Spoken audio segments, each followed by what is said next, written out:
Gracias a Dios. Gracias a Dios porque tenemos muchas cosas, ¿verdad?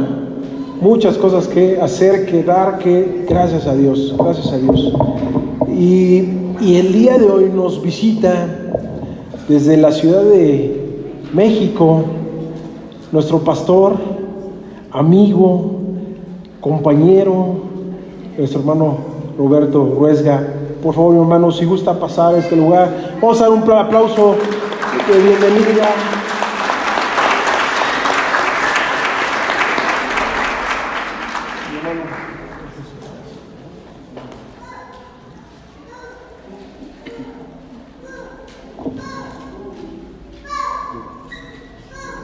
Dios les bendiga, hermanos. Quiero leer en el libro de Génesis, en el capítulo 39, los primeros 2 versículos.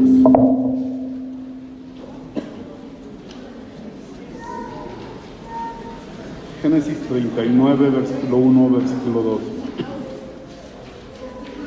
Versículo 1 y versículo 2. Llevado pues José a Egipto, Potifar, oficial de Faraón, capitán de la guardia, varón egipcio, lo compró de los ismaelitas que lo habían llevado allá. Mas Jehová estaba con José, y fue varón próspero, y estaba en la casa de su amo, el egipcio. Padre, te damos gracias en esta tarde por esta porción de tu palabra, y te pedimos que tú la abras a nuestro entendimiento y que puedas hablar a nuestra vida acerca de la importancia de tu presencia en nuestro caminar aquí en la tierra de los vivientes y en tu presencia en cada uno de los proyectos de nuestra vida.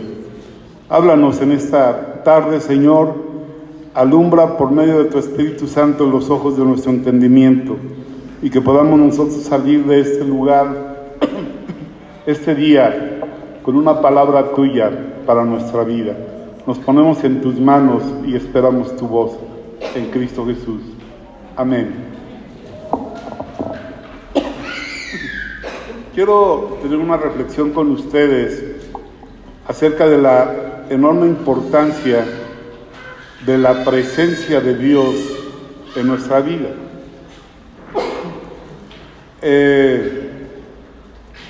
Me gusta la expresión que usa David en el Salmo 27, en el versículo 13, sobre qué significa o cómo ve él o la Biblia nuestro tránsito por este mundo. Y nosotros sabemos que tenemos, digamos, 3 estadios de existencia. Y el primero surge en el momento de nuestra concepción, y es en el vientre de nuestra madre, y ahí permanecemos un tiempo. Y la Biblia nos enseña que hay una vida consciente ahí dentro. Hoy los psicólogos nos tratan de desenmarañar algunas preguntas, pero sabemos que hay una vida consciente y empezamos a existir ahí. Pero un día salimos a lo que David llama la tierra de los vivientes. Y empieza otra etapa de nuestra existencia en la que vamos a caminar en esta tierra de los vivientes. Así la llama la Biblia. Y nuestro caminar en esta tierra de los vivientes puede terminar un día, a menos que Cristo venga antes. Terminará un día en un ataúd, en un sepulcro. Terminará nuestra etapa de existencia aquí, pero no terminará nuestra existencia. Puesto que una promesa maravillosa del Evangelio es la vida eterna, la vida después de la muerte.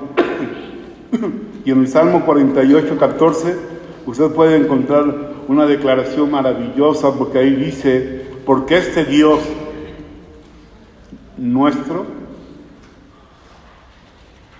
porque este Dios en el que hemos creído es Dios nuestro eternamente y para siempre.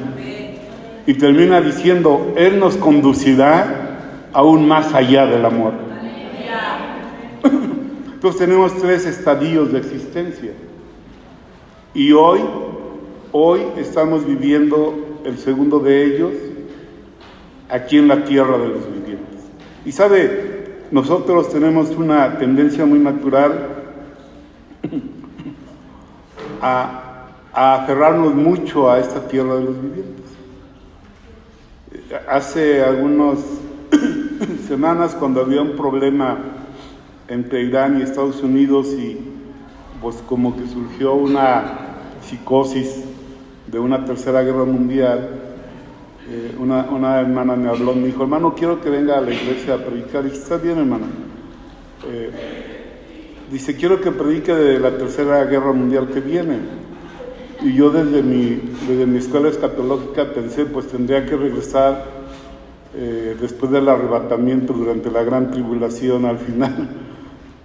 Y entonces le hice una pregunta, que es una pregunta capciosa ciertamente, pero que tiene que ver con cómo concebimos nuestra existencia en la tierra de los vivientes y la esperanza bienaventurada de la resurrección y la vida eterna. Y le dije, hermana, ¿le gustaría que Jesús viniera hoy? Me dijo, no, hermano, tenemos que ver muchas cosas todavía. Y yo traté de hacerla reflexionar y decirle que hay una corona de justicia para quienes aman la venida del Señor. Dije, tengo la impresión de que usted no ama la venida del Señor, hermano. Quizá fui un poco cruel, pero yo quería hacerla reaccionar, porque nosotros tenemos muchas ligas aquí en la tierra de los vivientes. Y cuando yo leo la historia de Marcos capítulo 2, versículo 1 al 12, la historia del paralítico de Capernaum, encuentro un principio de Dios, porque le llevaron a aquel paralítico para que lo sanara. Y Jesús lo sanó, pero antes de sanarlo, le perdonó sus pecados. Y yo creo que esa historia nos muestra la prioridad de Dios. La prioridad de Dios, hermanos, y esto es difícil tomarlo nosotros como habitantes de la tierra de los vivientes. La prioridad de Dios no es esta tierra, es que pasemos la eternidad con Él. Amén, amén. Pero nosotros tenemos muchos arraigos aquí. Y como yo le decía a la hermana, tratando de hacerla reaccionar, hermana, a mí me gustaría, si soy honesto, me gustaría primero que se cerrara una venta que estoy esperando. Son arraigos aquí, ¿verdad? Pero nosotros tenemos esos 3 tipos de existencia. Y yo quiero hablarles hoy sobre la importancia de la presencia de Dios mientras transitamos en la tierra de los vivientes. A eso se refirió en gran parte del Salmo 23 David cuando dijo, Jehová es mi pastor y nada me faltará. Y todo lo que él fue diciendo se refería a la tierra de los vivientes. Aunque ande en valle de sombra y de muerte, porque vamos a caminar por aquí, por esos lugares. Es tétrico cómo se describe en Job la vida del hombre en el capítulo 14, versículo 1. Dice, el hombre nacido de mujer, corto de días, es decir, con sus días acortados a causa del pecado, y lleno de sinsabores. Es verdad que hay alegría aquí en la tierra de los vivientes. Y David escribió ahí en el Salmo 27 algo maravilloso. Hubiese yo desmayado si no creyese que veré la bondad de Jehová aquí en la tierra de los vivientes. Lo más importante es la eternidad. Pero qué maravilloso que podamos saborear, disfrutar, ver la bondad de Jehová en la tierra de los vivientes. Y la vida aquí es difícil. Están iniciando un 3er año. Y bueno, no sé si llevan una bitácora o un diario, pero seguramente ha habido momentos muy difíciles. Como líderes, como congregación y como individuos, como personas. ¿Cuántas cosas han sucedido en estos 2 años y ese tiempo que inicia? Y yo quiero tomar la vida de José para enfatizar la enorme importancia de la presencia de Dios en nuestro caminar, con tantas circunstancias cambiantes. No hay nada cierto, no hay nada seguro. Recuerdo un secretario de Hacienda en una discusión para un presupuesto, y cuando le dijeron de la falla de los economistas, dijo: la economía es incierta, la vida es incierta. Y la vida puede cambiar así en un momento. Pero si la presencia de Dios está con nosotros, nosotros podemos pasar sobre las circunstancias victoriosos y enriquecidos. La vida de José es una vida extraordinaria para ilustrar lo cambiante de la vida. Si pudiéramos ver en una gráfica la vida de José, veríamos picos así. ¿Cómo fue que este joven, después un hombre y después una persona mayor, salió victorioso contra todas las circunstancias? Los versículos que leímos, el versículo 1 nos habla acerca de un momento en la vida de José, un momento difícil. Dice: llevado pues José a Egipto, lo llevaron a Egipto unos ismaelitas que lo habían comprado de sus hermanos como esclavo. ¿Verdad que su situación era difícil? ¿Cuánto tiempo padeció de esos ismaelitas como esclavo? Y luego lo vendieron en Egipto. De manera que estamos leyendo una porción pequeña de la vida de un esclavo. Y en aquel tiempo un esclavo no tenía derecho a nada. A nada. Entonces quiero que se ubique en esa parte de la vida de José para entender que él estaba pasando por un momento muy difícil. Además, lo compró un general, un oficial de Faraón. Nada menos que el capitán de la guardia, un militar.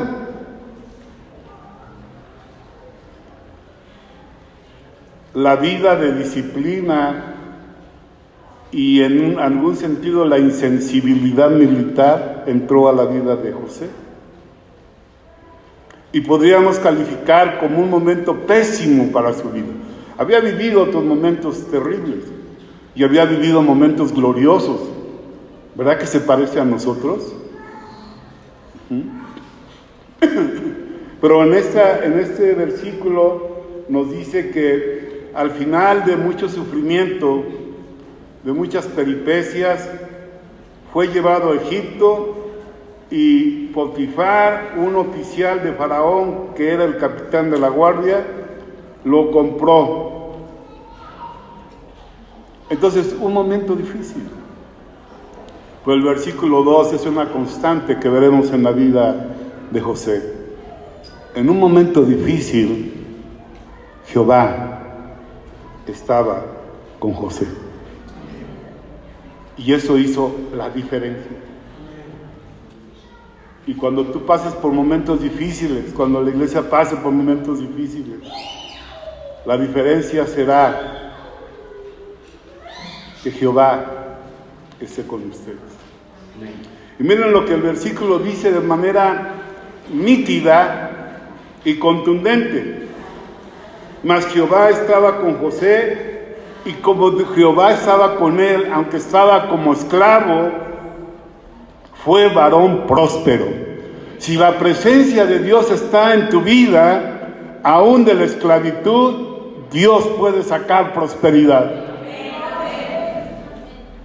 ¿Verdad que hay una diferencia? ¿Verdad que anhelamos la presencia de Dios en nuestra vida? Porque no importa la circunstancia, si Él está con nosotros, Él nos sacará prosperidad.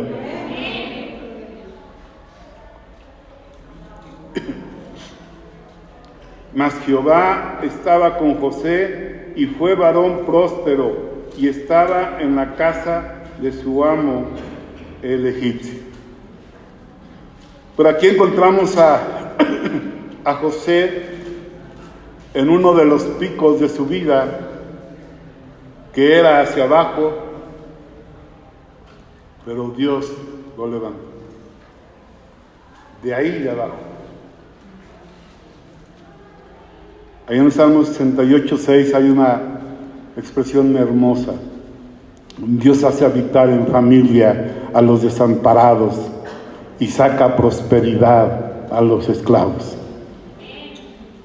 Eso solo lo puede hacer Dios. Pero en el capítulo 37 empieza la historia asombrosa de José. Y hay dos cosas que quiero mencionar porque son extrañas. O parecen extrañas. Dice el versículo 1, habitó Jacob en la tierra donde había morado su padre, en la tierra de Canaán. Y el versículo 2 nos dice, esta es la historia de la familia de Jacob. Pero lo que sigue parece no tener sentido. Podemos ver nosotros en Génesis capítulo 2, yo creo versículo 4, estos son los principios de los cielos y de la tierra. Y luego en el capítulo 5, estas son las generaciones de Adán. Y luego en el capítulo 6, estas son las generaciones de Noé. Y luego en el capítulo 10, estas son las generaciones de los hijos de Noé. Y luego en el capítulo 11, estas son las generaciones de el padre de Abraham, ¿cómo era? De Taré. Luego en el capítulo 25, estas son las generaciones de Ismael. Pero todas estas cuentas de generaciones empiezan con el hijo primogénito. Pero aquí no. El primogénito de Jacob era Rubén. ¿Por qué aparece José? Interesante, ¿no crees? La historia es un poquito complicada, pero trataré de resumirla.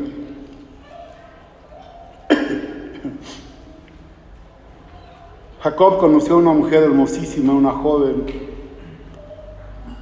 que se robó su corazón. Y ella se llamaba, ¿se acuerdan? Raquel.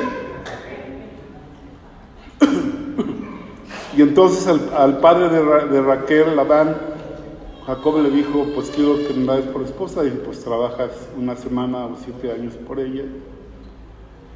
Y lo engañó porque trabajó los 7 años. Y cuando terminó le dijo, le dio a su hermana Lea, que era la mayor. Y cuando Jacob le reclamó, un tramposo contra otro tramposo, ¿no? Encontró la horma de su zapato, Jacob. Y dijo, pues ¿qué pasó? Dice, no, pues es que esa es la costumbre de nuestra tierra, ¿no? Pero él amaba tanto a Raquel que trabajó la semana de Raquel para que fuera su esposa. Y entonces Lea le dio 4 hijos y Raquel no le daba hijos. Y entonces Raquel pues se sentía mal, y Raquel tenía una esclava que se llamaba Bila, y dijo, pues ten hijos con mi esclava en mis rodillas para hacerme la ilusión que son míos. Y así pasó.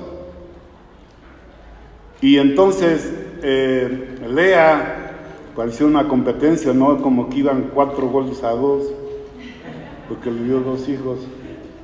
Y entonces Lea le dio a su esclava Zilpa, y ya iban 6-2 porque le dio dos hijos Zilpa.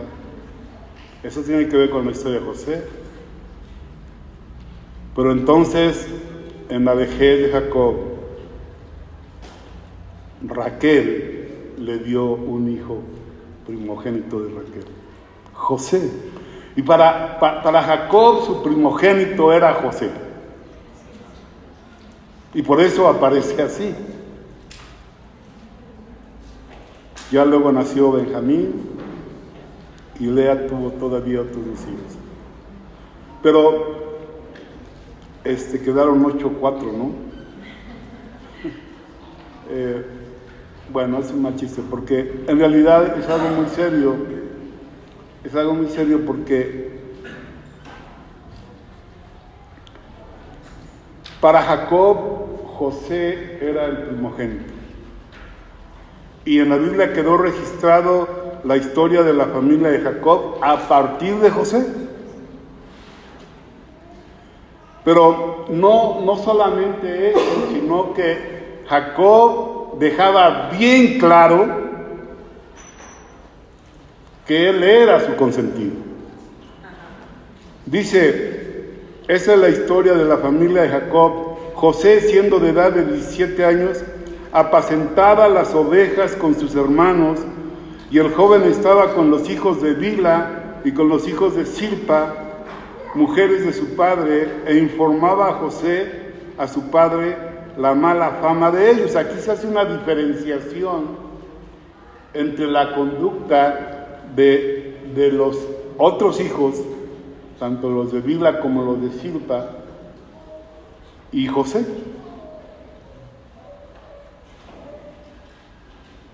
Y entonces le decía, pues se portan mal, ¿no? Y él era diferente a ellos. Pero además Jacob se encargó, para bien o para mal, o en la providencia de Dios, en la providencia intrincada, complicada para nuestra mente de Dios, dejar claro que era diferente. Vean el versículo 3, y amaba a Israel, que es Jacob, a José, ¿qué? Más que a todos sus hijos. Nosotros podemos decir desde nuestra perspectiva, pues eso estaba mal, ¿no? Yo tengo 3 hijas. Y algunas veces en mi vida de padre me han preguntado, ¿quién es la consentida? Y me gusta mucho cómo se pelean en Facebook, ¿no?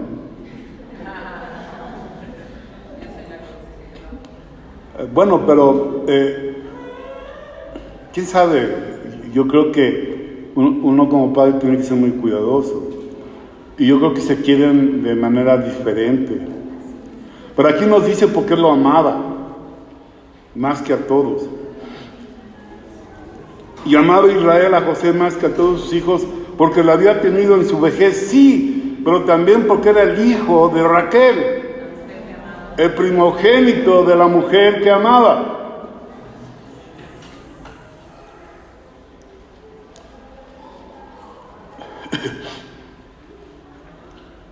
Y le hizo una túnica de diversos colores. Esa túnica tiene toda una historia y tiene toda una simbología y tipología. Pero le hizo una túnica diferente a todos sus hijos. Usted juzgue si hizo bien o hizo mal, pero lo hizo. Si usted hace un estudio detallado de la vida de José, va a encontrar que José es el tipo más cercano en la tipología a Jesucristo.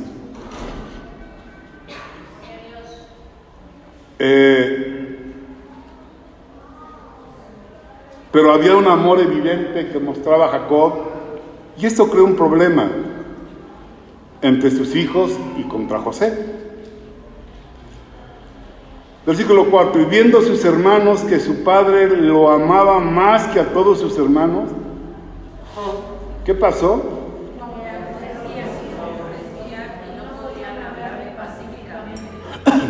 Le aborrecían y lo agredían verbalmente, le hacían bullying, ¿no? Le aborrecían. y le hablaban, ¿cómo dice? Le hablaban y no podían hablarle pacíficamente. ¿Quién sabe cómo serían esas conversaciones? Pobre José, ¿no? Por un lado, amado por su padre, aborrecido por sus hermanos y agredido. Bueno, por si esto fuera poco, vean, de un hijo amado a un hermano aborrecido. Dos circunstancias diferentes, ¿verdad? Qué maravilloso es ser amado. Qué difícil es ser aborrecido. Pero Dios estaba con José. Por si esto fuera poco, o como dirían, y para acabarla de amolar, soñó José un sueño y lo contó a sus hermanos. Y ellos llegaron a ¿qué? Más todavía.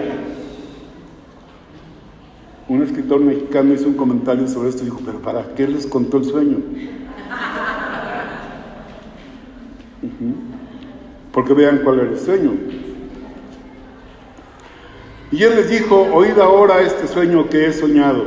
He aquí que atábamos manojos en medio del campo, y he aquí que mi manojo se levantaba y estaba derecho, y que vuestros manojos estaban alrededor y se inclinaban al mío.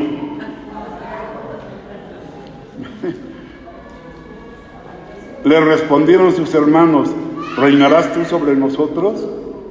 ¿O señorearás sobre nosotros? ¿Y qué?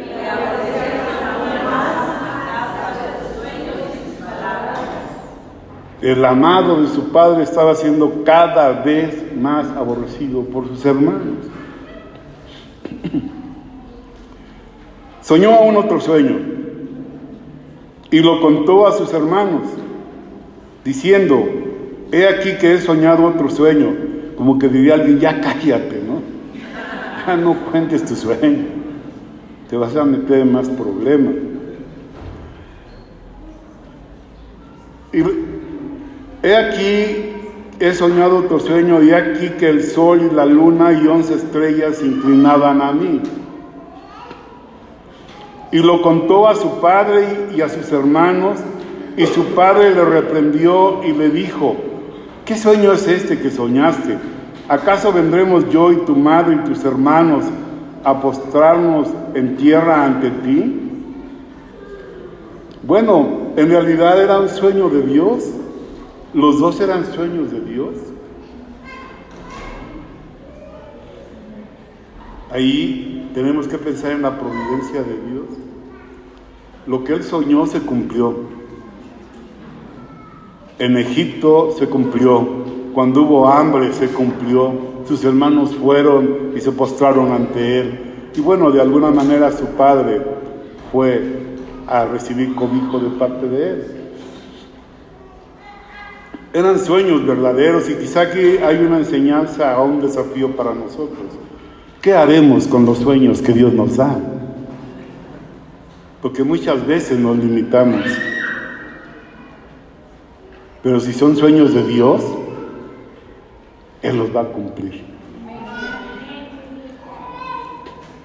No sé si yo los contaría, no sé si usted los contaría, o los guardaríamos. Pero tenemos que ir en pos de ellos, sin importar las circunstancias. Entonces, versículo 11, ¿y sus hermanos qué? Lo aborrecían, le aborrecieron más, todavía más, y ahora le tenían envidia. Mala relación, ¿no?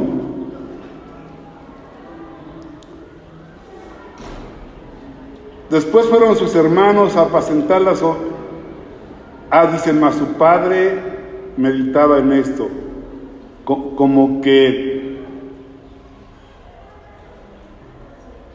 Jacob decía, aquí hay algo extraño que yo creo que tiene que ver con Dios.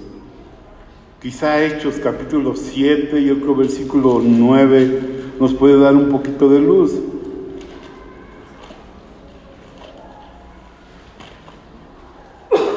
¿Se acuerdan quién dio este discurso?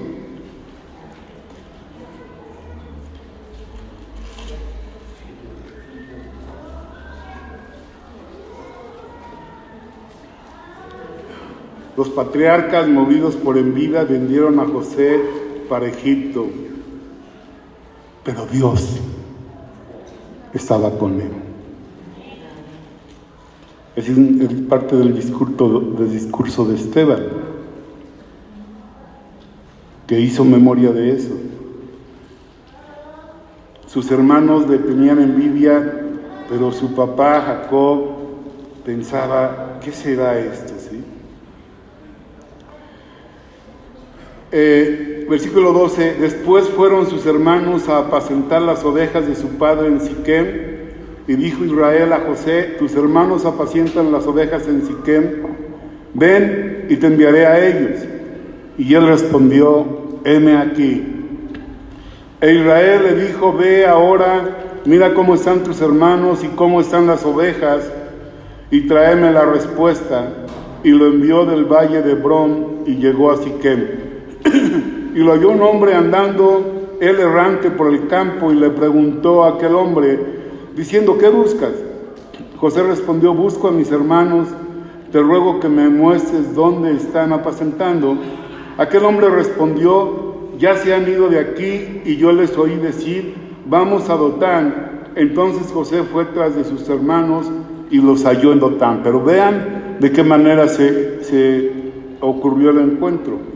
Versículo 18, cuando ellos lo vieron de lejos, antes que llegara cerca de ellos, conspiraron contra él para matarle. ¿Por qué lo reconocieron? Por su manto de colores, ¿verdad? Y dijeron el uno al otro, he aquí viene el soñador, nos va a contar otro sueño, ¿no? Ahora pues, venid y matémosle. Lo aborrecieron más, lo aborrecieron aún más, lo envidiaban, ahora querían matarlo.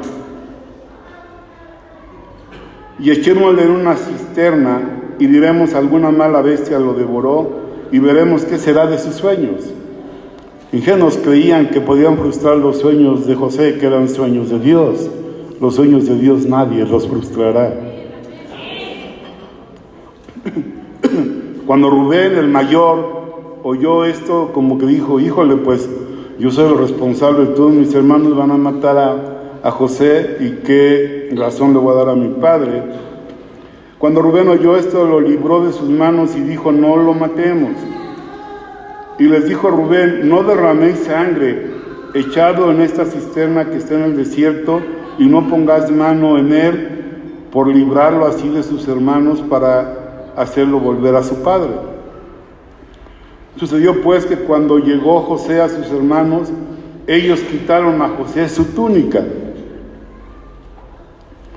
la túnica de colores que tenía sobre él, y le tomaron y le echaron en la cisterna, pero la cisterna estaba vacía, no había en ella agua. Aquí implica dos cosas.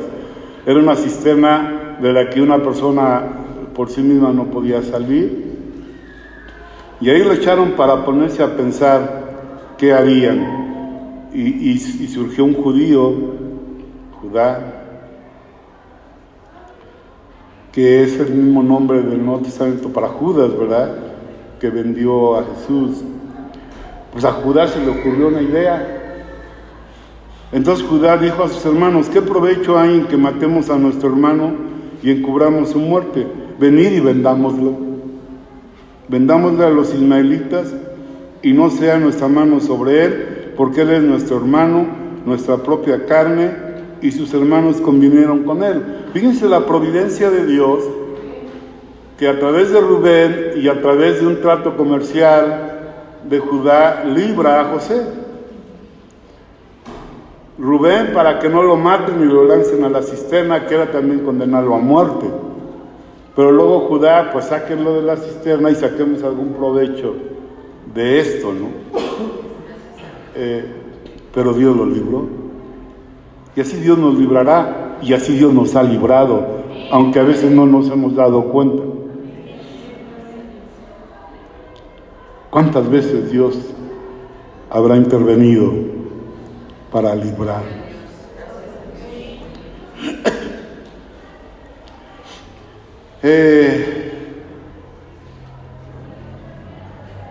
Versículo 27, 28. Y cuando pasaban los madianitas mercaderes, sacaron ellos a José de la cisterna y le trajeron arriba y le vendieron. Era un joven de 17 años. Por 20 piezas de plata, se lo pagaron bien. Y llevaron a José a Egipto. Y ya después le contaron una historia a su papá de que lo habían matado. Qué malvados, ¿no? Habían quedado con la conciencia tranquila, nosotros no lo matamos, nada más lo vendimos. Y entonces lloró Jacob y creyó muerto a José. Pero Jehová estaba con José. El capítulo 38 es la historia de Judá y de Tamar. Y empezamos en el capítulo 39, cuando encontramos a este hombre que había sido hijo amado y que hoy era hijo llorado, que había sido hermano aborrecido, muy aborrecido y más aborrecido, y que le habían envidiado y que habían planeado matarle, y que finalmente le echaron en una cisterna y que luego lo vendieron. Pero en todo este trayecto Jehová estaba con José. Y entonces lo encontramos en Egipto. Llevado pues José a Egipto, Potifar, oficial de Faraón, capitán de la guardia, varón egipcio, lo compró de los ismaelitas que lo habían llevado allá. Mas Jehová estaba con José, y por eso fue varón próspero y estaba en la casa de su amo el egipcio. ¿Cómo es posible que un esclavo pueda ser próspero? Bueno, si Dios está contigo como esclavo, tendrás la posibilidad de ser próspero. Gloria a Dios. Ahora, la presencia de Dios en la vida de José era tan real, tan evidente, que se notaba hacia afuera. Vean lo que dice el texto. Y vio su amo, ¿qué vio? Que Jehová estaba con él. Seguramente José le dio testimonio de quién era su Dios. Y probablemente le dijo: yo era un hijo muy amado de mi padre. Me había comprado, me había mandado hacer una túnica de colores, pero mis hermanos me odiaban, me aborrecían, me envidiaban, planearon matarme, pero Dios estaba conmigo. Y me echaron en una cisterna, pero en la cisterna Jehová estaba conmigo. Y me vendieron a unos mercaderes, pero Jehová estuvo conmigo. Y hoy estoy aquí en tu casa, y soy tu esclavo y voy a servirte, pero quiero que conozcas a mi Dios. José le dio testimonio de su Dios a Potifar. Y el versículo 3 es impresionante. Y vio su amo que Jehová estaba con él, y que todo lo que él hacía, Jehová lo hacía prosperar en su mano. Necesito un gerente de ventas así. Necesitamos gente así, hermanos. Que Jehová esté con ellos y que todo lo que hagan los haga prosperar. Mi petición para la Iglesia del Refugio, para el liderazgo, para la congregación y para cada uno de ustedes, es que Dios esté con ustedes y los haga prosperar en medio de cualquier circunstancia.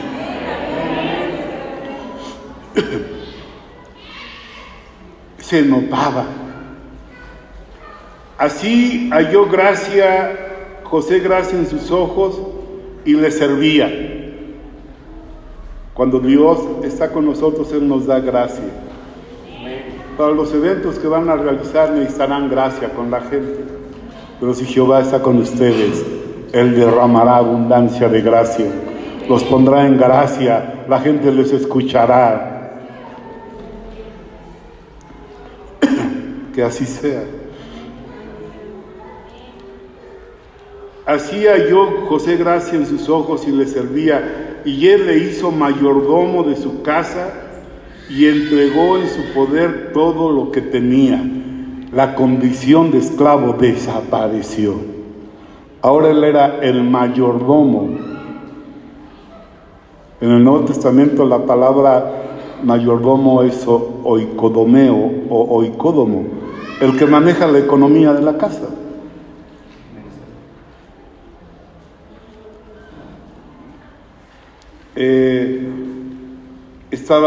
Dios lo levantó a un puesto de gran autoridad, poder,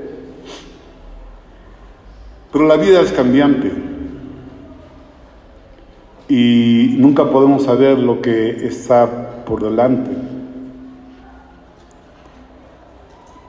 Aquí parecía, pues, ya salió bien, ya está ahí, que se quede ahí como mayordomo. Pero ¿sabe qué? Dios tenía planes mayores para José. Entonces, fíjese la enorme bendición de una persona así. Por eso dije bromeando, quiero un gerente de ventas así. Y aconteció que desde cuando le dio el encargo de su casa y de todo lo que tenía, Jehová bendijo la casa del egipcio. Que Dios nos haga personas así, ¿verdad? Que a causa de la presencia de Jehová en nuestra vida podamos bendecir a otros. Y la bendición de Jehová estaba sobre todo lo que tenía, así en casa como en el campo. Y dejó todo lo que tenía en mano de José, y con él no se preocupaba de cosa alguna, sino del pan que comía, y era José de hermoso semblante y bella presencia, para su mal. O como decía mi hermano Arturo, triste su calavera. Era un joven hermoso, un hombre atractivo, y entonces su circunstancia de éxito, de victoria, de prosperidad, iba a sufrir un golpe, iba a derribarlo. Aconteció después de esto que la mujer de su amo puso sus ojos en José y dijo, duerme conmigo. Conocen la historia, ¿verdad? Él no quiso. De hecho, hay un momento en el que ella le dice, él le dice, bueno, ella lo asedia, y él le dice en el versículo 9, cuando él se niega, le dice, no hay otro mayor que yo. Bueno, voy a leer desde el 8. Y él no quiso y dijo a la mujer de su amo, aquí, que mi señor no se preocupa conmigo de lo que hay en casa, incluida ella, ¿no? Y ha puesto, porque le había dicho que él tenía un Dios de santidad, y ha puesto en mi mano todo lo que tiene. No hay otro mayor que yo en esta casa, y ninguna cosa me ha reservado sino a ti. Por cuanto tú eres su mujer, ¿cómo pues haría yo este grande mal y pecaría contra Dios? Qué integridad de José, ¿verdad? Y bueno, ella insistió, se quedó un momento con una ropa de él, cuando él corrió, y entonces planeó hundir a José. ¿Y qué creen? Lo consiguió.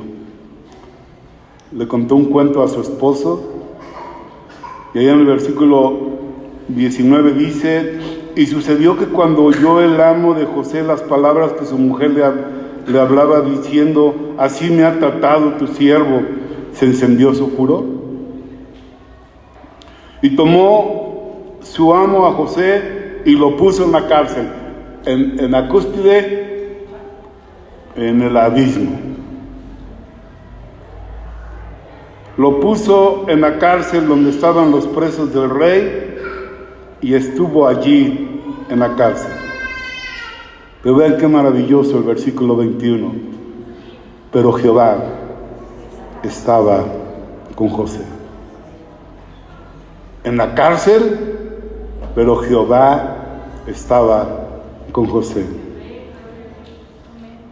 Cuando leemos la epístola a los Filipenses, casi no podemos creer que la escribió un hombre en la cárcel y en el cepo. Parece que nos está escribiendo de un resort, sí, de un hotel de 5 estrellas o más, ¿verdad? Pero estaba en la cárcel. Pero esa epístola no huele a cárcel, huele a gozo. Regocijaos o gozaos, 16 veces aparece en los 4 capítulos. ¿Por qué? Porque Dios estaba con él.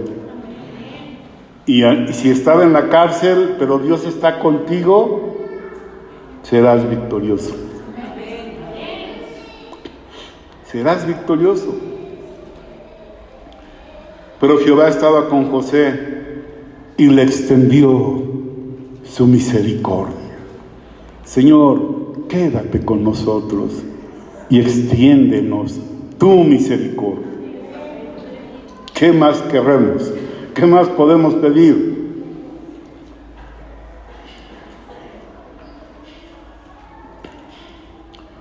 Y le dio gracia en los ojos del jefe de la cárcel. Un método de Dios, ¿verdad? Le dio gracia. Lo puso en gracia. Se fijó en él. Vio que era diferente. Y algo hizo Dios en el corazón del carcelero, del jefe de la cárcel, que dijo, puedo tener confianza en esa persona. Y el jefe de la cárcel le entregó en mano de José el cuidado de todos los presos que había en aquella prisión. Todo lo que se hacía allí, él lo hacía. No necesitaba atender el jefe de la cárcel cosa alguna de las que estaban al cuidado de José, porque Jehová estaba con José, y lo que él hacía, Jehová lo prosperaba. Yo puedo seguir por mucho tiempo, pero yo creo que debemos cerrar aquí, porque la lección sigue siendo la misma. No importa la circunstancia, buena, regular, mala, desesperada, si Jehová está con nosotros, Él nos sacará a prosperidad, a victoria, a superación. En el capítulo 40 se habla de 2 presos que fueron llevados ahí. Uno era el jefe de los panaderos de Faraón y el otro el jefe de los coperos. Y hay aquí unas expresiones que nos dicen qué tanto cambió la cárcel bajo el cuidado de José.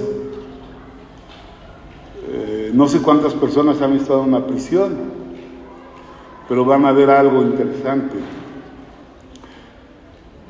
Aconteció después de estas cosas que el copero del rey de Egipto y el panadero delinquieron contra su señor el rey de Egipto, y se enojó Faraón contra sus 2 oficiales, contra el jefe de los coperos y contra el jefe de los panaderos, y los puso en prisión, en la casa del capitán de la guardia, en la cárcel donde José estaba preso. Y el capitán de la guardia encargó de ellos a José, como todos los demás, y él les servía, y estuvieron días en la prisión. Y ambos, el copero y el panadero del rey de Egipto, que estaban arrestados en la prisión, tuvieron un sueño, cada uno su propio sueño, en una misma noche, cada uno con su propio significado. Pero fíjense el versículo 6, ¿qué tanto cambió esa prisión? Que el encargado de la prisión se daba cuenta si uno de los presos estaba triste. ¿Ustedes creen que eso es común? ¿Cuántas lágrimas, sin ser escuchadas, se habrán derramado en las prisiones? Pero cuando José estuvo ahí, y porque Dios estaba con él, hubo sensibilidad para lo que Dios más ama, el ser humano.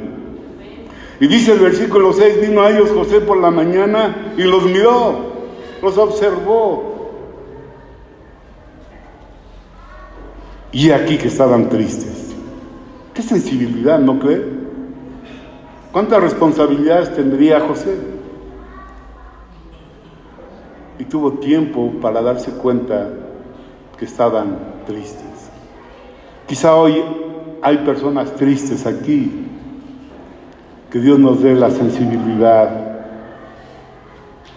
para que como Jesús mira nuestra tristeza, la veamos nosotros. Una historia maravillosa, algún día quisiera predicarlo aquí, en el capítulo 9 del Evangelio según San Juan. Es muy larga la historia, pero se puede resumir del 1 al 7. Jesús, saliendo del templo, ve a un ciego de nacimiento. Y aunque el texto no nos dice que los discípulos de Jesús lo vieron, evidentemente lo vieron, porque de ellos surgió una pregunta un poco morbosa. ¿Quién pecó para que haya nacido ciego? ¿Este o sus padres?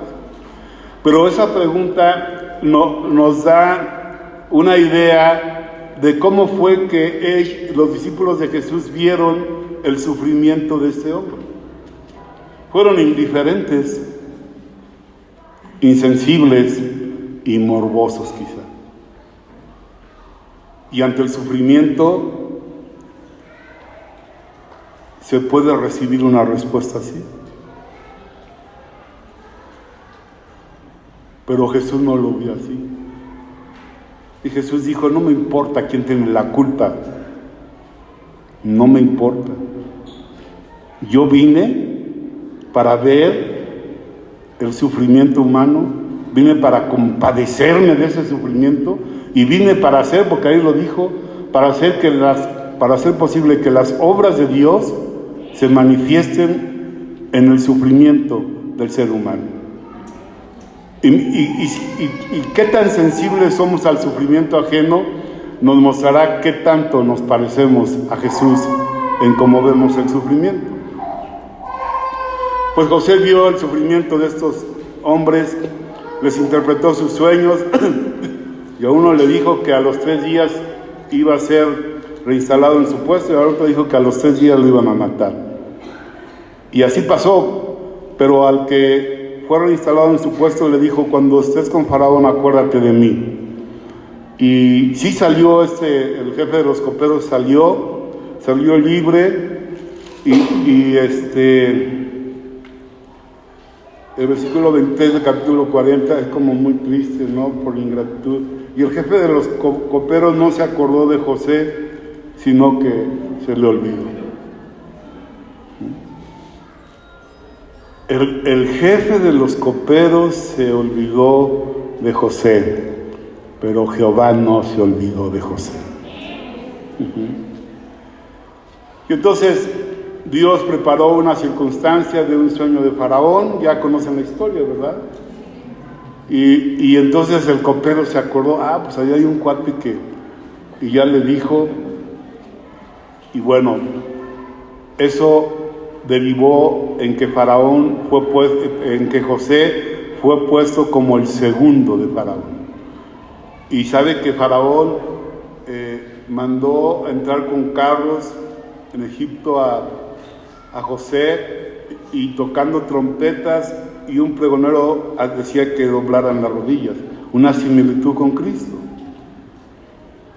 de José. Pero la historia sería demasiado larga y yo no quiero aburrirlos. Entonces, sabemos lo que pasó y entonces cómo él no solamente interpretó los sueños de Faraón, sino que le dijo lo que tenía que hacer.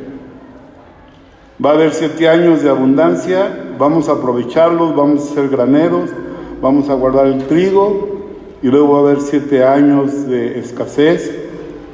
Y cuando vino el tiempo de escasez, Jacob mandó a sus hijos a Egipto, y entonces se cumplieron los sueños de José. Pero yo quiero terminar con el capítulo 50. Después de que muere, bueno, ustedes yo creo conocen suficientemente la historia, cómo sus hermanos van, no reconocen a José, José los reconoce, les pone una trampa, los hace regresar y ahí se abre con ellos y llora con ellos y los perdona, o al menos así parecía, y manda a traer a su familia. 76 personas llegaron ahí. Pero vea el capítulo 50, versículo 15, y viendo los hermanos de José que su padre era muerto, dijeron: quizá nos aborrecerá José y nos dará el pago de todo el mal que le hicimos. Es decir, mientras vivía nuestro padre, pues por respeto a él no nos dijo nada, no nos hizo nada, pero ahora se murió nuestro padre. Y enviaron a decir a José: tu padre mandó antes de su muerte diciendo, así diréis a José: te ruego que perdones ahora la maldad de tus hermanos y su pecado, porque mal te trataron. Por tanto, ahora te rogamos que perdone la maldad de los siervos del Dios de tu padre. Y José lloró mientras hablaban. Quiere decir que había un conflicto en José. Vinieron también sus hermanos y se postraron delante de él y dijeron: henos aquí por siervos tuyos. Se cumplió el sueño, ¿verdad? Y le respondió José: no temáis, ¿estoy acaso yo en lugar de Dios? Pero vean el versículo 20, maravilloso. Vosotros pensasteis mal contra mí, mas Dios lo encaminó a bien, para hacer lo que vemos hoy, para mantener en vida a mucho pueblo. Y no puedo dejar de recordar un pasaje del Nuevo Testamento, cuando el apóstol Pablo le escribió a los romanos en el capítulo 8 y el versículo 28. Pero sabemos que a los que aman a Dios, que aquellos con los que Dios está, todas las cosas, todo lo que suceda les ayuda a bien. Eso es los que conforme a su propósito son llamados. Y yo creo que esa iglesia, el refugio, está en el propósito de Dios, que es un propósito de Dios, que es un proyecto de Dios. Sé que no ha sido fácil y que no será fácil, porque las cosas que Dios quiere hacer superan nuestras expectativas y nuestras fuerzas. Pero yo quiero orar, si ustedes me lo permiten, porque el Dios de José esté con ustedes en cada momento de victoria, de lucha, de adversidad, que se diga: pero Dios estaba con ellos. De hecho, es una promesa de Deuteronomio 31: yo estaré con ustedes.